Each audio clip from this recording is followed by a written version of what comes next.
Nigeria Air Force destroys Boko Haram's vehicles in Lake Chad. Federal government withdraws non-declaration of asset charges against civil servants. Nigerians renew interest in voter registration, and in sports, Mourinho willing to release Pogba this summer. You're on to the AM News on Television Nigerian. I am Nten Ekman with the details.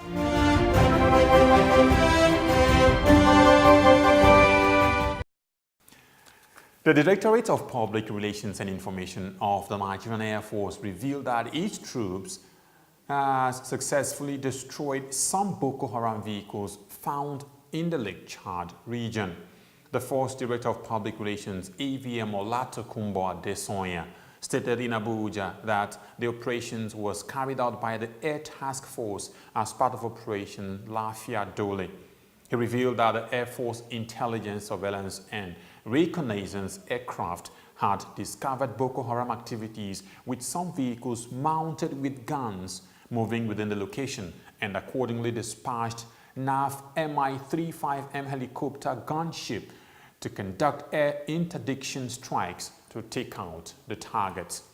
The subsequent battle damage assessment (BDA) revealed that at the end of the attack, a Boko Haram gun truck with its entire occupant was completely destroyed and engulfed in fire. The federal government on Tuesday withdrew the 2-count criminal charge it filed against the Director of Finance and Accounts in the Federal Minister of Power, Works and Housing, Mr. Ibrahim Tumsa, over his alleged failure to declare his ownership of 86 exotic cars, of which 23 of them were armored and brand new. Equally seized from the defendant were 4 houses and the quarry plant in Abuja. Special Presidential Investigation Panel on the Recovery of Public Property had received a petition that accused the defendant of complicity in acts of corruption and abuse of office.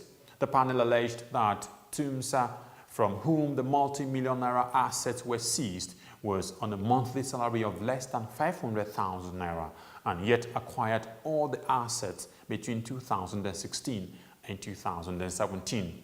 The defendants had, at the last court sitting, pleaded the court to grant them a short adjournment to enable parties to explore an out-of-court settlement of the matter, which the court had obliged, but hearing could resume subsequently on the issue. The federal government, through its lawyer, Mr. Festus Kayamo, applied to withdraw the charge.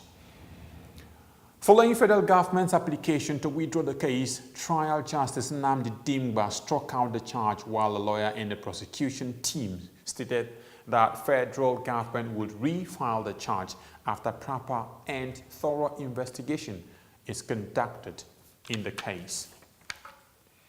Still to come, more Nigerians renew interest in the registration and collection of permanent voter cards, plus more on sports, entertainment, and the foreign scene. Stay tuned. For almost a decade, the Nigerian army have given their all to ensure that our dear country is not overrun by Boko Haram insurgents. Some have in the process paid the ultimate price, while many will forever live with indelible scars occasioned by their determination to protect the country, no matter the hurdle. Despite these, they have remained resolute and undaunted, and today, all territories the insurgents once took control of have been recaptured and normalcy restored. And now, for the first time in a long time, the end of Boko Haram is foreseeable.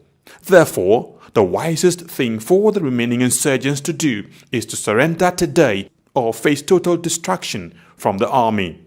Remember, the Nigerian army will stop at nothing to ensure that total peace is restored in all parts of the country. So, be wise and embrace peace today, or get ready to be ruthlessly dealt with. This message is brought to you by the Coalition on Conflict Resolution and Human Rights in Nigeria.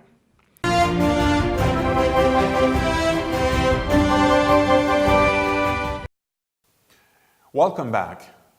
Following the recent declaration of President Muhammadu Buhari of his intention to contest for the presidency in the 2019 general elections, prominent Nigerians and politicians have been reacting both in words and in action to the president's announcement. The electorate are not left out, as there appears to be a resurgence of interest in the registration and collection of permanent voters' cards. TVN's correspondent Ginika Taseobi visited some registration centers in the FCT and has more on the situation. The president declared his intentions to contest 2019 general elections. It has been observed that there's been a huge turnout of people at registration centers to either collect their PVCs or to get registered. This development has left concerned citizens wondering if this development is a negative or a positive action by the citizens. We are going to visit the INEC office to get first-hand information about this new development and also to visit the registration centers to get the pulse of the people. After 2 years of disappointment in Mr. President, I discovered that I need my PVC to send him out and vote another person in. Because like Fashola during their campaign in 2015, Fashola said that if the president didn't do well, I watch it live, you can vote him out. So that's what I want to do now. It took me time yesterday to convince some of my friends for them to come here for their PVC registration. And I brought up to 5 people this morning. Yeah, the process is very cumbersome, but just as it has been, if you have patience to wait, you will get it. Provided you're a citizen of the country, you're eligible to vote. So it mustn't be that since the president declared, that is the reason why people are coming for PVC.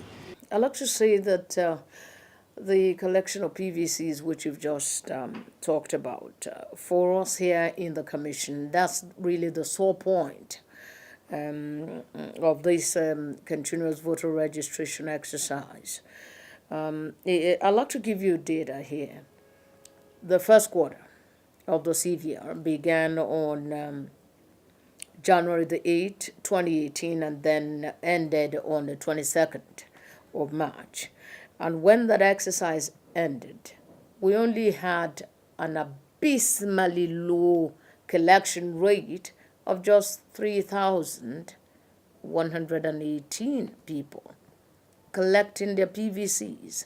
And that was out of the over 250,000 uncollected PVCs spanning 2011, 2014, and 2016 registration exercises here in the Federal Capital Territory.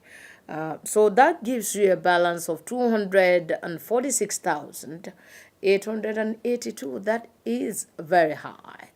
We've not noticed the upsurge that you're talking about, and I'm talking from the angle of statistics. With less than 600 days to the general elections, one would say that the future of Nigeria lies in the hands of the electorate. The big question is, will our vote count? Ginika Taseobi, TVN News. On the foreign scene, Russia says the Organization for the Prohibition of Chemical Weapons will be given access to an alleged chemical attack site in Syria on Wednesday. Experts arrived in Damascus on Saturday but have been unable to visit the nearby town of Douma due to security issues cited by Russia.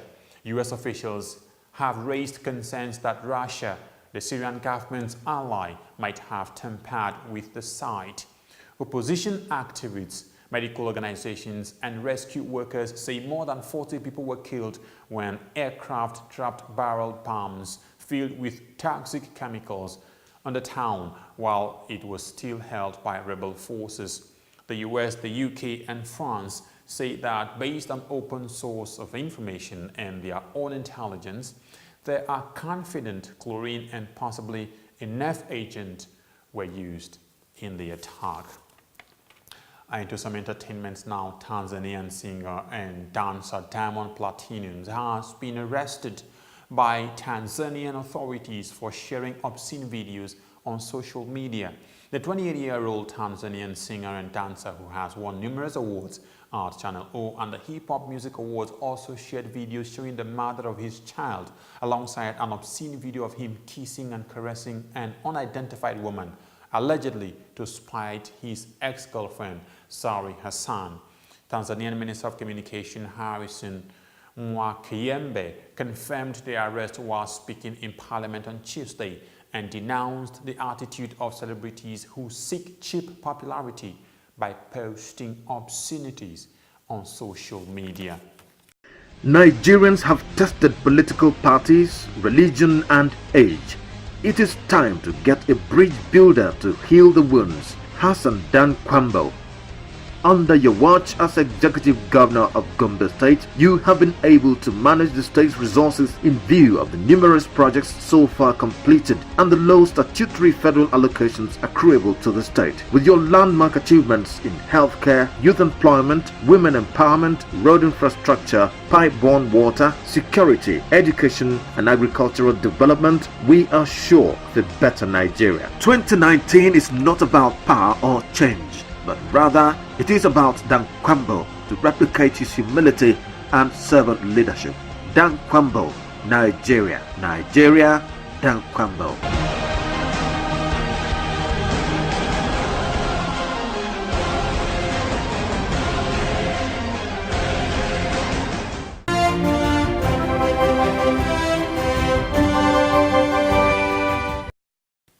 And in sports, Mourinho has run out of patience with the club's record signing and has included Pogba on a list of players who can be sold as he attempts to close the gap on new champions Manchester City.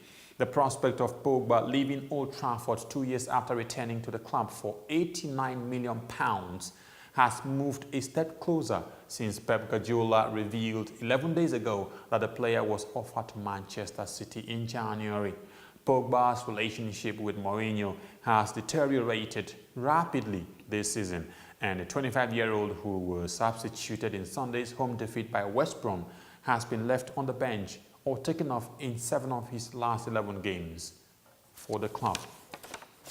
And to end the news, a recap of the major stories.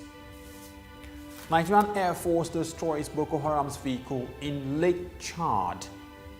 Federal government withdraws non-declaration of asset charges against civil servant. Nigerians renew interest in voter registration. And in sports, Mourinho willing to release Pogba this summer. That's the AM News on Television Nigeria. And do remember, yesterday is not ours to recover, but tomorrow is ours to win or lose. Thanks for watching. I am Nten Epan. Bye-bye.